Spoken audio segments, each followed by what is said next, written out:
Hello, this is Eric. This is an instructional for how to get your system properties. The three most important things we need, actually four most important things we need, is your storage size, your memory size, also called RAM size, your processor, both the speed and the type, and finally your computer's model number or model number is usually what it's called. So what you need to do is press the Windows key and R. We're going to start from the last one. This will open up something called the run dialog.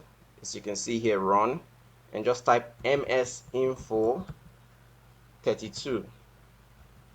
This will open up a window. This window will give you quite a lot of information. If you're not on the system summary, make sure you're on system summary. As you can see here, it has OS name. You have the system manufacturer. For this system I'm on, it's Acer. System model. This is the model number we're asking for. You should have yours right here. And basically, if you send us this page, it will give us almost all the information we need. Because as you can see at the bottom here, you have processor. This gives us the exact processor type.